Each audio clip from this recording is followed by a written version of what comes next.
The Jews established themselves in this period. In fact, indeed, they already were the anti-imperial people. They're the defender of this small people who insist on their uniqueness and their difference. When the Romans governed Judea as a province, their capital was Caesarea, Caesar's city by the sea, if you will. Caesarea Maritima, city built for them by Herod, explicitly meant to be a pagan city.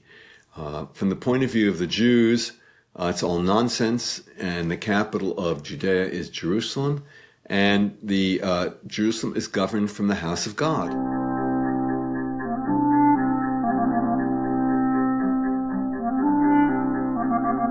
Between the year 66 before the Common Era and the year 136 of the Common Era, the Jewish people waged 3 revolts against the mightiest empire in the world.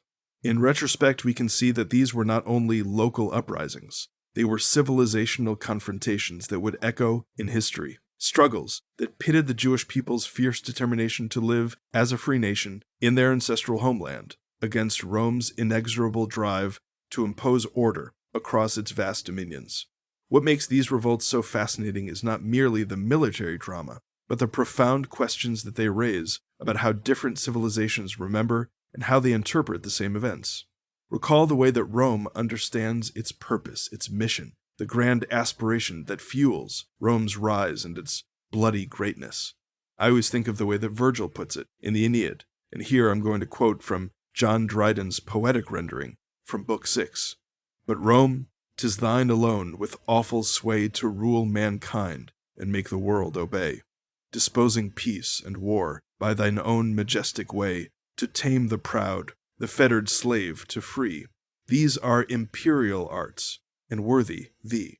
When Roman historians recorded these conflicts in Judea, they only saw rebellious subjects disrupting the peace that Rome had brought to the world. They saw the Jews as ingrates and troublemakers, who refused to appreciate the benefits of imperial rule. When Jewish historians look back on this period, they see something else altogether different. A tragic tale of national resistance, of a struggle for freedom, of a way to defend the honor of God and his people and his land. These competing narratives reveal something essential about the nature of historical memory and the fact that they inhabit entirely different moral universes. They illuminate something about the nature of these rival civilizational traditions. Welcome to the Tikvah podcast. I'm your host, Jonathan Silver. My guest today is Barry Strauss, formerly a longtime professor of classics at Cornell University. He's now a senior fellow at the Hoover Institution. His forthcoming book is Jews versus Rome, 2 Centuries of Rebellion Against the World's Mightiest Empire, to which he brings deep expertise in Roman military history and also a keen appreciation for the strategic dimensions of these conflicts. If you enjoy this conversation, you can subscribe to the Tikvah podcast on Apple Podcasts, Google Play, and Spotify. I hope you'll leave us a 5-star review to help us grow this community of ideas. I welcome your feedback on this or any of our other podcast episodes at podcast@tikvah.org. And of course, if you want to learn more about our work at Tikvah, you can visit our website, tikvah.org, and follow us on Facebook and Twitter. Here now is my conversation with Barry Strauss. Barry Strauss, welcome to the Tikvah podcast. Thank you, John. It's a pleasure to be here. So we're going to be speaking about the subject of your book, your forthcoming book, Jews versus Rome, which encompasses some 200 years of Roman and Jewish history. And it is structured around these 3 big confrontations between the Jews of Judea and the Roman Empire. And I would like just to begin by asking you to sort of sketch out for us these 3 great confrontations, and moreover, why you think that it's appropriate to understand historically these 3 as part of the same larger dramatic saga, rather than 3 separate things. Those are great questions. Thanks. So, as you say, the book is structured around 3 revolts. The first and the most famous is the Great Revolt, also known as the Jewish War, immortalized by Josephus, and involving an incident that is one of the more famous ones in history, Masada. So this is a war that broke out in 66, and culminated in the year 70, when the Romans conquered Jerusalem and destroyed the temple. They pretty much destroyed the city. there were some mopping up operations, and it was either in 73 or 74, historians now incline more to 74, that the Romans snuffed out the last vestige of resistance at Masada. And then, a number of decades later, in the year 116, a new revolt broke out. This one centered not so much in Judea as in the Jewish communities of the diaspora, hence the name, the Diaspora Revolt. And it broke out in eastern Libya, Egypt, spread to Cyprus, and at the same time, there was a rebellion in Iraq, ancient Mesopotamia, in which the Jewish population there played a big role against the Roman armies that had invaded this area. And I believe these were all coordinated. And finally, in 132, the culminating revolt, the Bar Kokhba Revolt, broke out in Judea, in the central part of the land of Israel, and it lasted. It was finally snuffed out in 136. So those are the three revolts that I center the book on. It starts earlier with the Roman conquest of Judea in 63 BCE, and it ends later with the Gallus Revolt in the 4th century, and then in the 7th century, the Sasanian, Persian, Iranian invasion, conquest of what was then Roman Palestine, and the return of Jerusalem to Jewish control for a very brief period. But the main focus is on these three revolts, and I think they are a unity in that for two reasons. First of all, at the time, people thought they were connected to each other. The Jews didn't rebel in 116 out of just for no reason. They rebelled because they were unhappy with the way that Rome had treated them since the Great Revolt, the way Rome had humiliated them and forced them to pay an annual tax to the chief god of Rome, and because they were impatient at Rome's unwillingness to let them rebuild the temple. And finally, the Bar Kokhba Revolt began when the Roman Emperor Hadrian decided to rebuild the ruins of Jerusalem, but as a pagan city named Aelia Capitolina, dedicated to himself and to the god Jupiter Capitoline, the chief god of Rome. Also, it is possible that Hadrian also incited the rebellion by prohibiting circumcision. The evidence is not entirely clear about that. And so they're a unity, but the three of them are about Roman control of the land of Israel, and then the Roman destruction of the temple and unwillingness to let the Jews rebuild it. But I would also say thematically they're connected because they're all about resilience and the question of Jewish resilience and determination to do what they felt, whatever it took, militarily to fight a very powerful empire that they felt rightly stood in the way of them living the lives that they wanted to. Professor Strauss, you have an entire career as a classicist and ancient historian. I think, you have published essays and books focusing on the Greek civilizational inheritance and Greek history. You've published a huge amount on Roman history. What drew you to study the interaction of this, in some ways the most powerful empire in the world, the Roman Empire, and this tiny little enclave in the Eastern Mediterranean?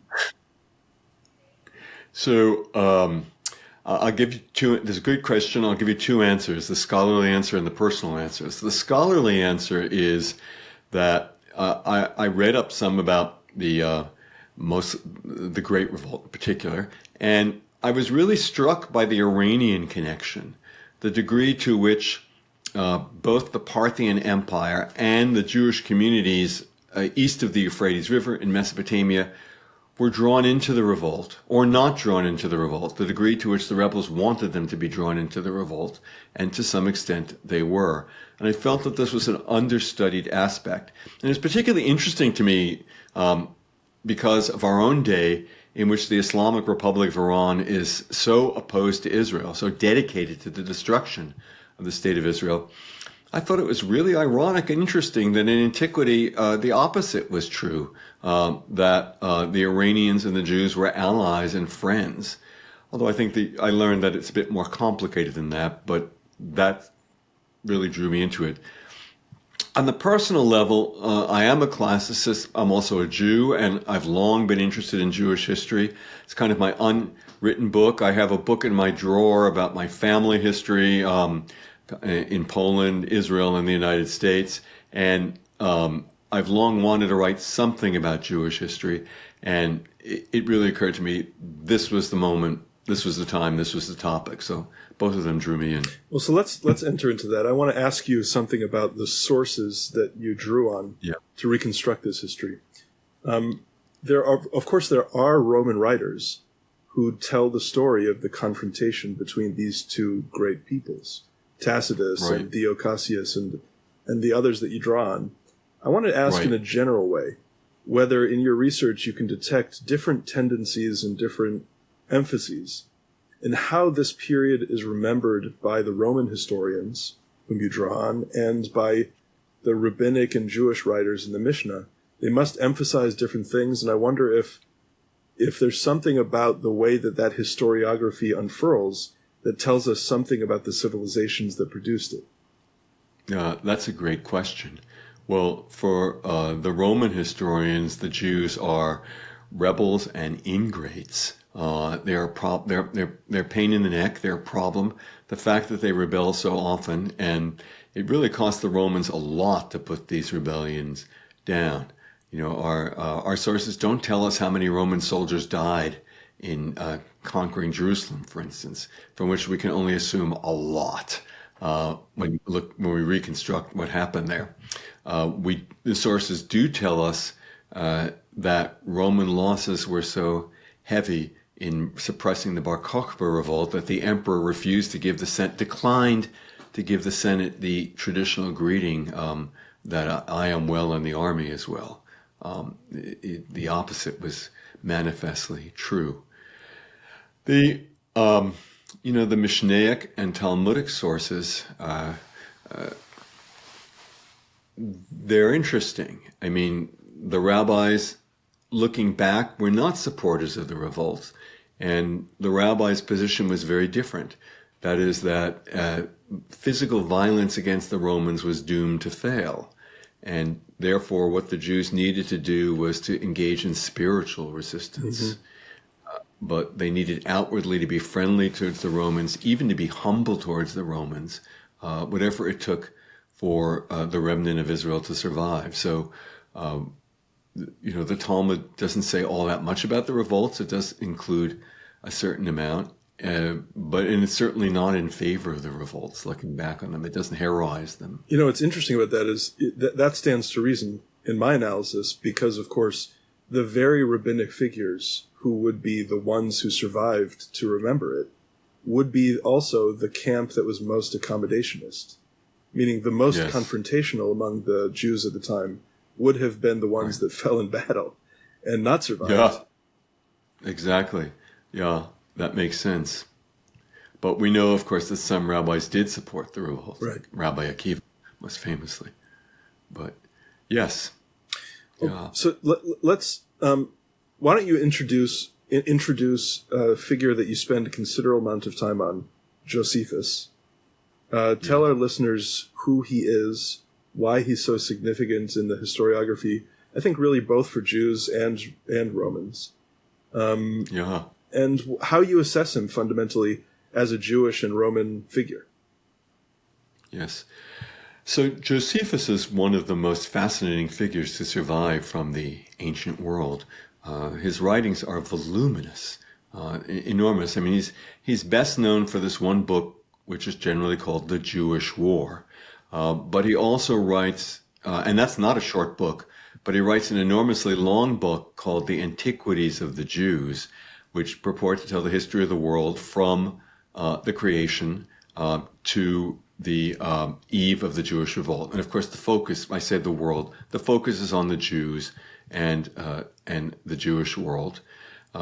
He wrote a very brief biography appended to the Antiquities of the Jews, generally called the Life, and then a fourth work called Against Appian, which Appian was a Greek speaker from Alexandria who purveyed anti-Semitic ideas. He's a pioneering anti-Semite, and Josephus wrote a response to him Against Appian. So there's a lot of Josephus, and there's a lot of valuable and important information that survives in Josephus that's not found elsewhere. For example, really important information about how the Roman army worked in the first century, which we get from Josephus and we don't get from other sources. But he's a complicated and slippery person, and he has inspired some really excellent scholarship from which I've learned a lot. He was a Jew from Jerusalem. He was from a priestly family on his father's side, and on his mother's side, he was descended from the Hasmonean kings.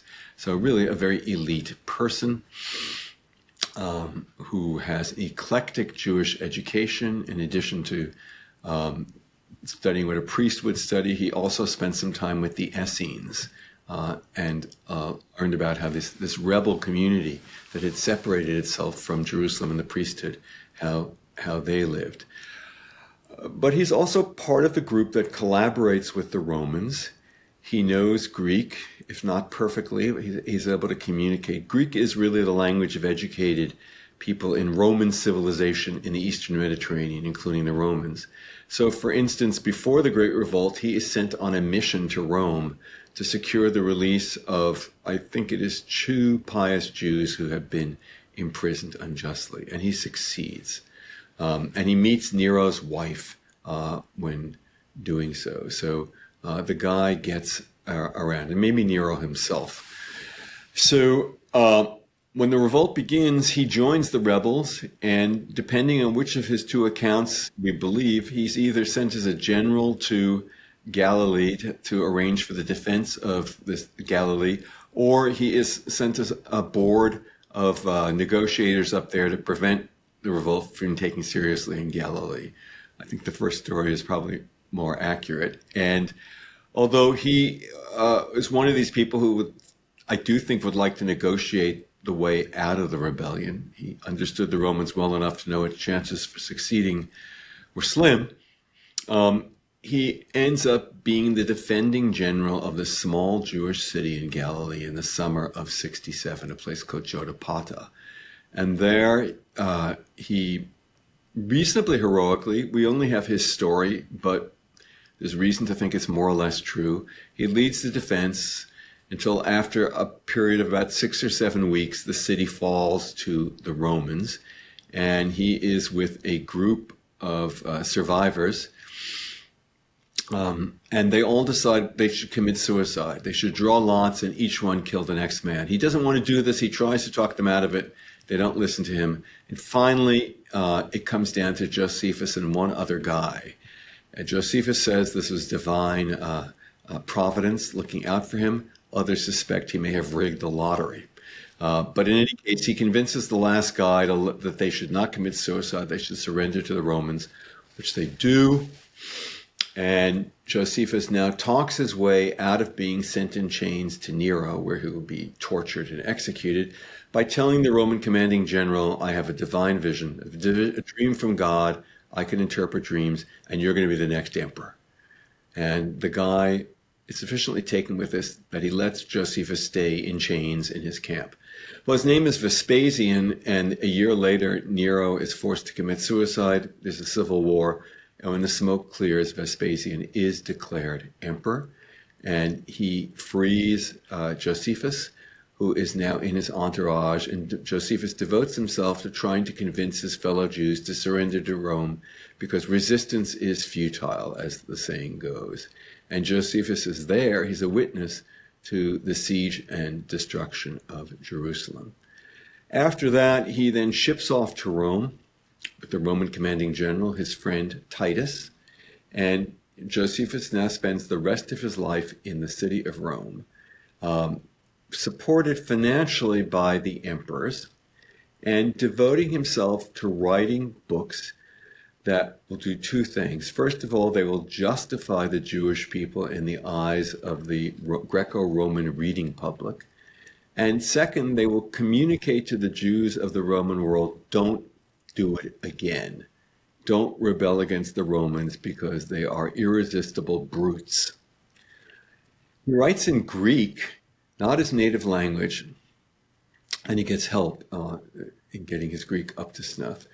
And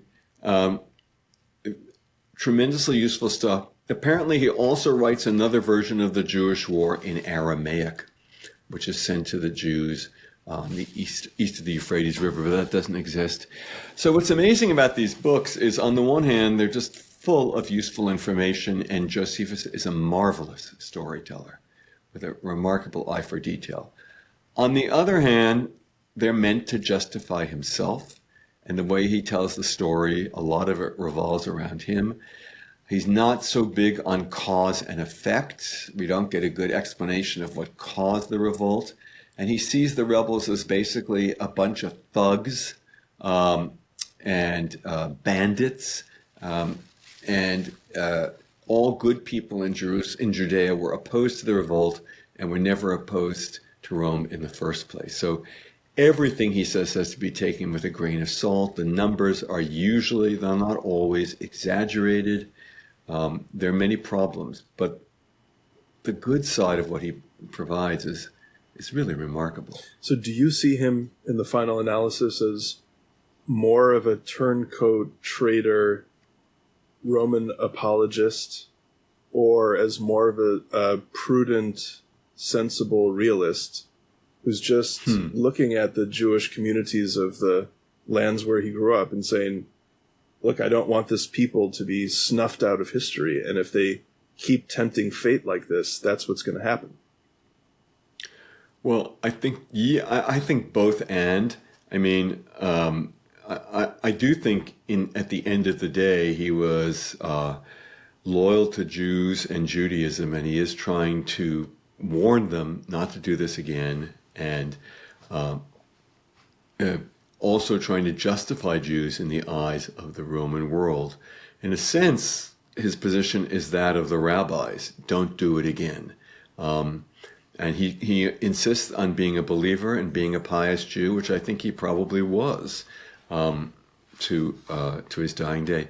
But the guy accepts a position in the leadership of the rebellion, and he does lead the armed defense of a city. He claims he really tried to talk him out of resisting, but who knows if he's telling the truth.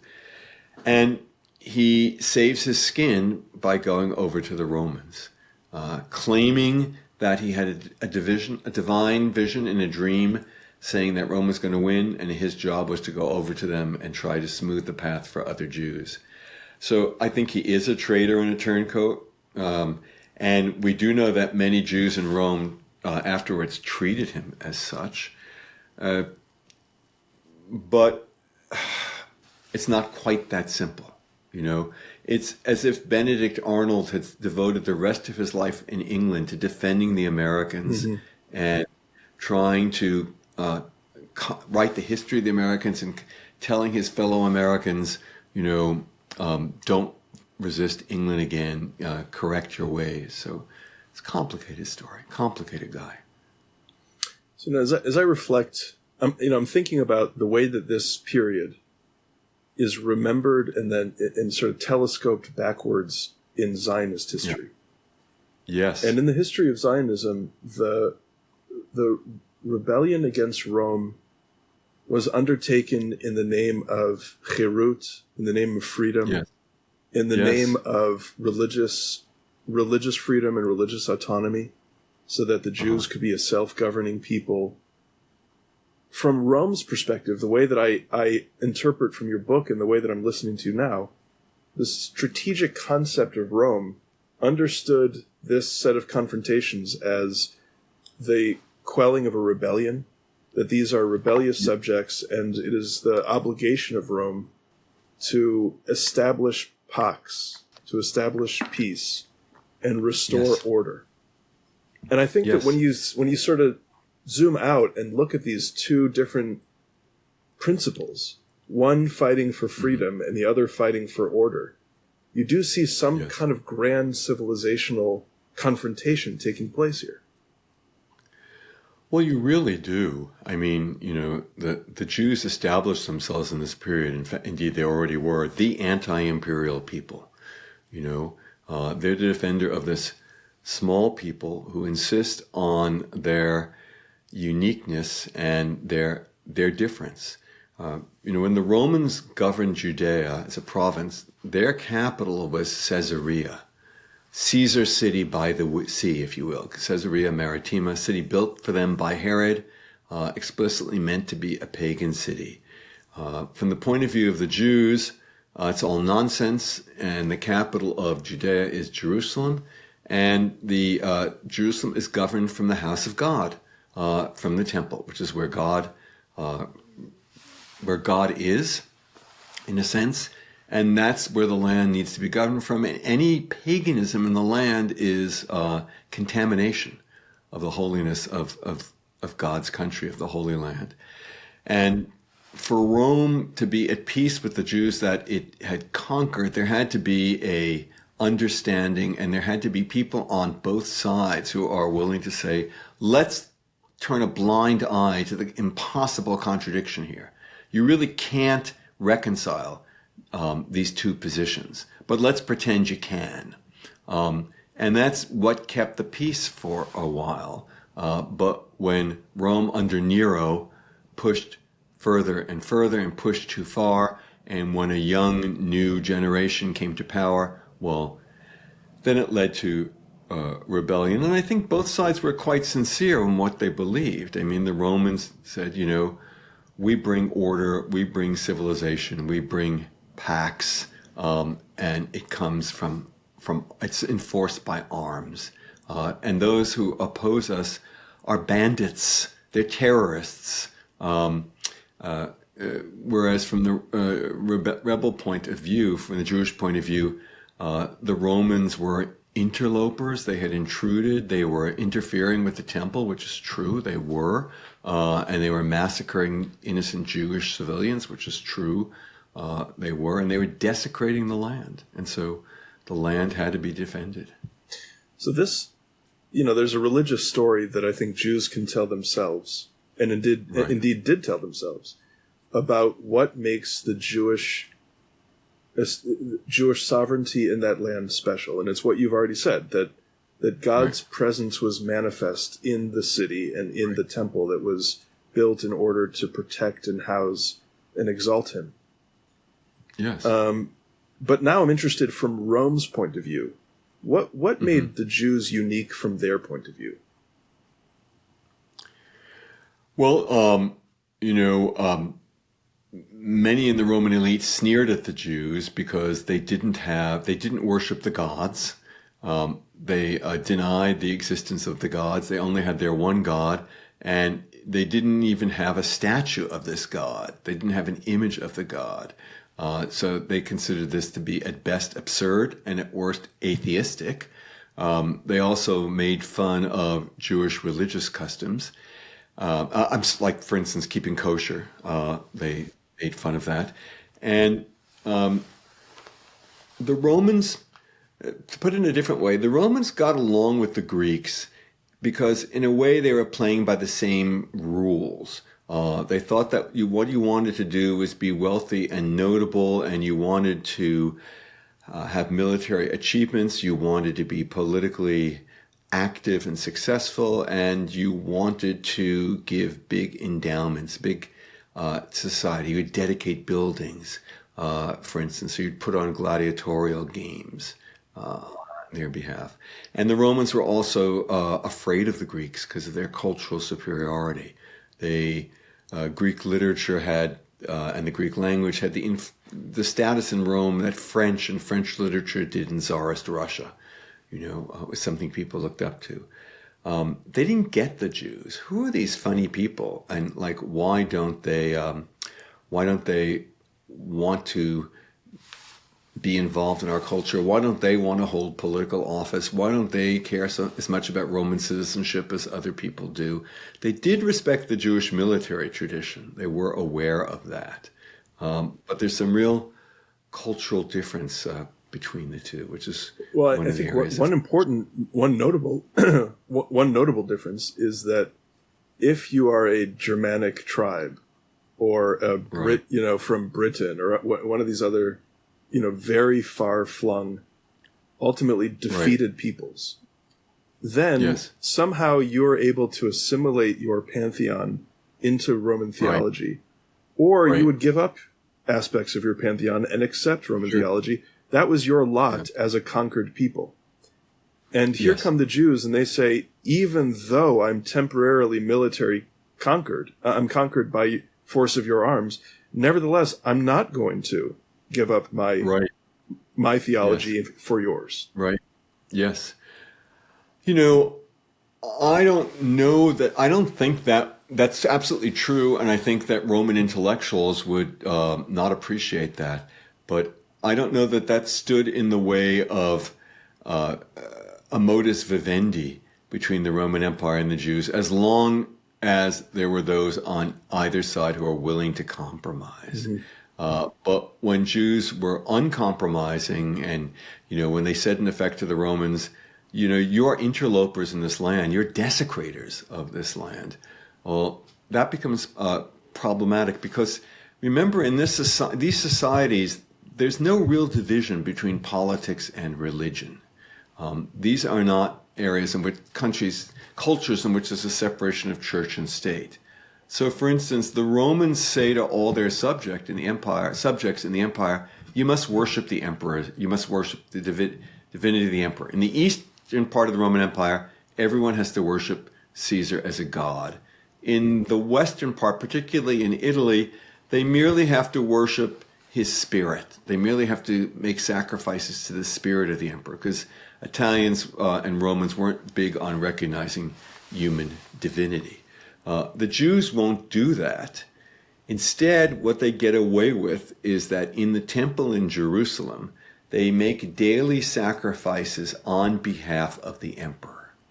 Those sacrifices are actually paid for by the Roman emperors. They pay for these sacrifices. And the signal for the revolt, the sign that the revolt is happening, is that the priests decide to stop making these sacrifices in the temple. And I think the Romans understood that this was a political statement, not just a religious statement. So the fact that the Jews won't partake in what is considered to be the patriotic religious culture of the country is problematic. They can finesse it with these sacrifices, but it is a matter of finessing it and difficult. So, Barry, that is one theological difference that sets the Jews apart from other rebellious groups that the empire had to contend with. But actually, one of the axes of your book is paying attention to another difference that's rooted less in theology and more in geography.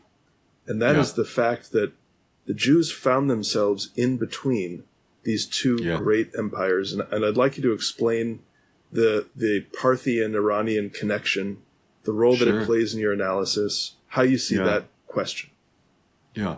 So Judea, as Israel was called in this period, really lies between two empires. It's part of the Roman Empire. It's conquered by the Romans in 63 BCE. But and there are Jews who live in the diaspora in the Roman Empire, stretching all the way to Italy and beyond. But there's also Jews who live across the Euphrates River to the east in another empire, in the Parthian Empire, as the Iranian Empire was known in this period, particularly to be found in southern Mesopotamia, around the area that nowadays is Baghdad, but also in northern Mesopotamia, in Iraqi Kurdistan and other parts of northern Iraq as well, and some Jews even in Iran. And all these different communities all were connected to each other, and the focus of all of their faiths is Jerusalem and the temple, while the temple is standing. And their focus is also the land of Israel. So if you're a Jew living in Judea, you might very well have connections that with the East. Your connections might go even further east because there's already silk on what becomes the Silk Road that's being transported and worked on in Judea and elsewhere in the Eastern Mediterranean in this period. One of the things that I found very interesting is a dynasty from what is now Iraqi Kurdistan. It was a country called Adiabene, and it was a vassal state of the Parthian Empire. The Parthian Empire was a loose empire in many ways, and the rulers of this dynasty converted to Judaism from paganism, very unusual. The most famous member of the dynasty is a queen, Queen Helena, and she the throne. She was married to the king, who was, and then her sons in turn become the new kings. She moves to Jerusalem and lives in Jerusalem in the 40s, and is a charitable figure who helps the Jews get through a famine. She builds a palace in the city of David, or in the Ophel actually, and in Jerusalem, and so do at least two other members of her dynasty. There are at least three palaces of this dynasty from Iraqi Kurdistan, let's say, in Jerusalem. And she's buried in Jerusalem, and so are her sons. You can visit the tomb. It's in East Jerusalem nowadays, and the ruins are still standing and very impressive. So there are Jews who have connections across the Euphrates River, but also I should point out that 25 years after the Romans conquered Judea in 63 BC, about 25 years later, in 40 BCE, the Parthians come back and conquer Judea. Mm-hmm. And for a brief period of 3 years, Judea is now a Parthian province ruled by a pro-Parthian king, until the Romans return with Herod, who is their leading Jewish representative in Judea, and they finally defeat the Parthians, drive them out, and restore Judea to the Roman fold. But people haven't forgotten this. The Romans certainly haven't forgotten this. And the Romans have their own obsessions with Parthia for all sorts of reasons. But they look at Judea as this place that says, well, they're our friends now, but will they stay our friends? Or will they go over to the Parthians? Who knows? So let me step into the strategic considerations of Jewish leadership in this period. Do you think that the effort to threaten Rome by attaching themselves or tending towards the Parthian Empire, was this, in your judgment, a kind of sophisticated understanding of great power politics and the rivalries between Rome and the Parthian Empire? Or do you think it was more wishful thinking and just grasping at anything that could try to give us some leverage against Rome? Yeah, I think it was sophisticated. I think it was quite sophisticated, but I think that realistically they had to question whether the Parthians would ever actually risk their skins for Judea. I mean, the short answer is, of course they won't. Empires have interests. They don't have friends. And the Parthians are going to do what's good for Parthia. And in fact, during the Great Revolt, they don't help the Jews rebel. They even offer to help the Romans put down the rebellion. So there was that. But there was also the fact that they had intervened in the year 40 BCE, and the Jews would have been aware that there's certainly some people in the Parthian Empire who would love to drive Rome out of the Middle East and reestablish those glory days of centuries earlier when an Iranian empire, a previous dynasty to the Parthians, had ruled all the way to the Mediterranean and even beyond. So it's partly wishful thinking, but it's not crazy to think that you might get help from the Parthians against Rome. Let me turn now to some more specific tactical questions. Sure. Clearly, the Jewish forces could not match Rome's conventional military forces. Right. And when confronted with that kind of asymmetry, the Jews did what all rebellious groups in such circumstances do, which is to try to leverage their disadvantages as advantages. And Right. and whether it is the intensity of religious belief and the messianic longing that you describe, Right. or it is the intimate knowledge of the terrain. Right. What were they able to do? How were they able to leverage diaspora networks to help them? How did the Jews try to turn their disadvantages into tactical advantages in the confrontation with Rome's conventional forces? Sure. That's an excellent question. Well, the one thing that the Jews tried to do, as I've said, is to try to get help from the Parthian Empire. And they get some, but as far as we can tell, not very much. I think Josephus was at pains to downplay the help that they got, because he doesn't want to portray the Jews as traitors to the Roman Empire. But he can't help but let us know that they got some, and we can there are reasons to think they got more. But it wasn't enough to tip the scales in favor of the rebels.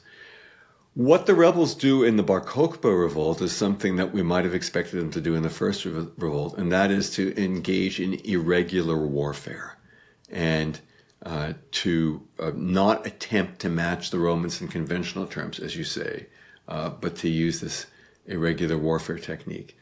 They do that in the beginning of the Great Revolt. They destroy most of a Roman legion by attacking them in a valley, a narrow valley at the Beit Horon Pass, which is also the site of a Maccabean victory and is quite successful. They destroy the better part of a legion. But they don't do any more of that, and we're not entirely sure why they don't return to this irregular warfare technique. Instead, what they do is they try to defend walled cities. And I would say that in general, that's not a great idea because the Romans are very good at sieges. The only place where they might have had a chance to succeed is Jerusalem. Jerusalem was at the time one of the best defended cities in the ancient world. It's really impregnable on three sides. And the only problem is the fourth side, the north side. On south, east, and west, the city sits on steep gullies, and it'd be very hard to take it, and it's so well fortified. But on the north, it's relatively flat and easy to approach, and the defenses weren't as strong as they might have been.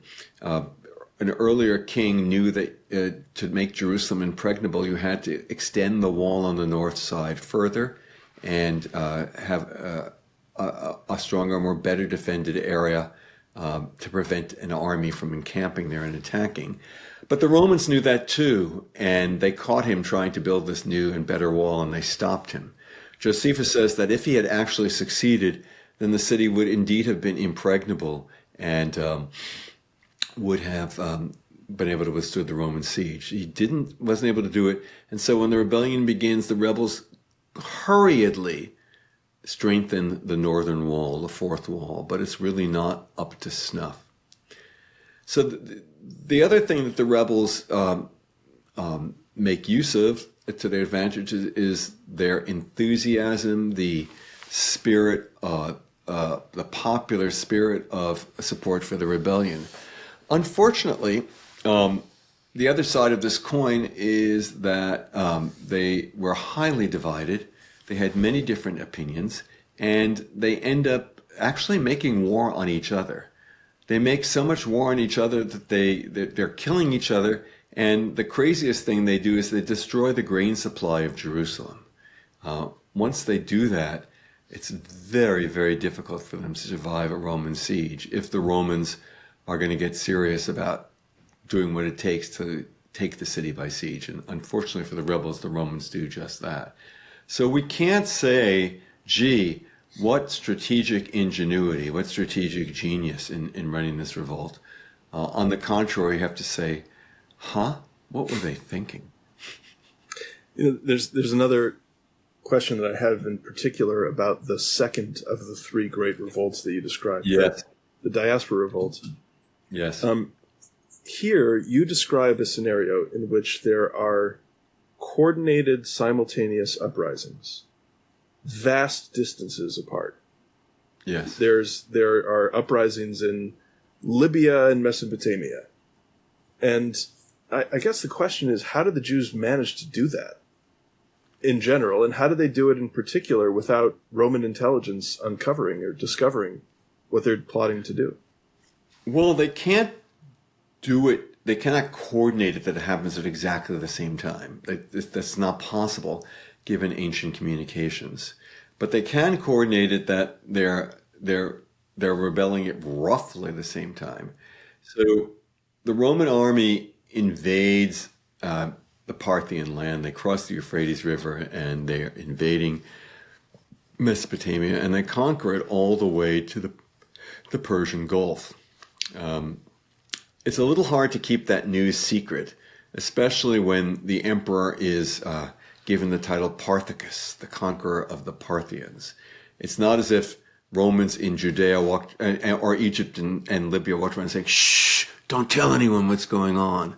The Romans have also withdrawn troops from Egypt to take part in this. So the locals are well aware of what's going on. And it would occur to them, if they're going to rebel, that this is an ideal time to rebel against the Romans because they are otherwise engaged. Now, can you get a message from Libya to Mesopotamia? Certainly you can. I mean, one way to do it is through fire signals, but another way to do it is, you have a messenger or a series of messengers, and they're carrying these messages. Maybe they have to be sewed into their garments. Maybe they are told to memorize what the message is. Are you with us? Da, da, da, here's what we plan to do. Da, da, da, da. But one way or another, it's possible to give the message out. So if these revolts aren't coordinated, it is one of history's really more remarkable coincidences that just of all the times in the world, the Jews in the diaspora decide to revolt while the Jews in Libya and Egypt decide to revolt while the Jews in Mesopotamia are involved in a war to stop the Romans from conquering Mesopotamia. And of course, the Jews of the Parthian Empire did not want to be ruled by the Romans. They had seen how the Romans treated their co-religionists in the empire, and how much better they were treated by the Parthians. They were treated very well by the Parthians, especially compared to how they're treated by the Romans. So, looking at the overall Jewish approach to these three different rebellions, there is the effort to strengthen and rely on the defense of walled cities. There is this simultaneous, not simultaneous exactly, but roughly contemporaneous uprisings in different places. And there is the deployment of irregular warfare. And I wonder if you could, now looking at it from the other side, describe how Roman tactics changed over the course of these three rebellions. Yeah. So for the first revolt, it's all pretty standard Roman operations, snuffing out resistance in the countryside, finding islands of support for Rome. So, for instance, the city of Sipori in Galilee, which is quite close to Nazareth, is a stronghold of pro-Roman opinion. And the Romans, when they start their attempt to suppress the revolt, they start in the north. They use Sepphoris as a base to support Rome, and then they attack Jews in the countryside, and then they go after this, and they demand the surrender of city after city. And when Jotapata, the city that Josephus defends, when that refuses to surrender, then they make war on it. They cut it off from the outside world and they attack it. Or so there's a Jewish king of roughly Galilee and Golan, and he asks for help from the Romans in putting down a rebellion in the city of Gamla. and the Romans would take that city relatively easily. Jerusalem is much tougher nut to crack, and that requires an enormous Roman effort, but it's sort of what the Romans did. They use allies. In all of these efforts, they have allied troops. They're fighting alongside the Roman legions, and they even have Jewish troops fighting alongside the Roman legions. These are troops of the Jewish kings who's pro-Roman. And the biggest irony of all is that the chief of staff of the Roman army that attacks Jerusalem and succeeds in taking it is a Jew, a man named Tiberius Julius Alexander from Alexandria. Titus himself is young and inexperienced at this sort of thing, but Tiberius Julius Alexander is a veteran soldier who knows how you take a city. So there's that. To deal with the diaspora revolt, the Romans have to be flexible. They send a general and an army from Mesopotamia to Egypt to put down the revolt there. And that's a very dangerous revolt because Egypt is the breadbasket of Italy. And then they take a guy who is the hammer of the Jews in Mesopotamia. His specialty seems to have been to put down Jewish rebellions against Rome. The Jewish rebels against Rome in Mesopotamia. There are non-Jewish rebels as well. And they send him and make him governor of Judea, just to keep a lid on there and make sure there isn't going to be any rebellion there, because there's still a very substantial Jewish population in that Roman province. And they execute some men who seem to be supporting the rebel cause. There are two of them, two men, one named Pappus and one named Lilianus. These are martyrs, and the commemoration of their death and their martyrdom used to be celebrated around the time of Purim for many centuries. It's fallen out of practice now, but they engage in repression in various ways to put down the revolt. And as far as the third revolt, that is by far the most challenging.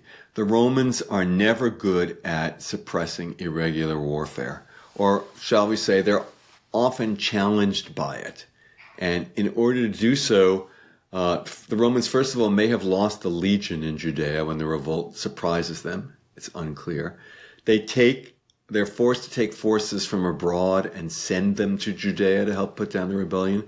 And above all, they take one of their very best generals, if not their very best, the governor of far-off Britain, which is a frontier province, a frontline province against the barbarians, and sends him to Judea to suppress the rebellion. He's the one who's going to coordinate the tactics that the Romans are going to use to smoke the rebels out from their caves and their tunnels and to destroy the rebellion. So it's a lot of work on the part of Rome. And finally, alas for the rebels, finally the Romans are successful.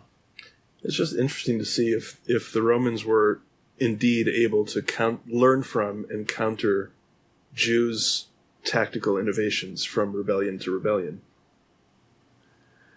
Well, I think they were always one step behind, yeah. Because the Jews adjusted between each rebellion. I suppose my last question would be to ask you to draw out some of the current tensions between Israel and Iran, and what we see now is that as then, so now, the Jews find themselves between these two great forces, between Iran on one side and the United States or the Western-led order on the other side. You know, one of the attractions of studying history in the classical world is that it gives you a revitalized, renewed perspective to think about contemporary questions. Yeah. With this 200-year period in mind, how do you understand differently or in a fresh way the role that Israel plays now, the modern state of Israel plays now, in between these two great civilizational antinomies?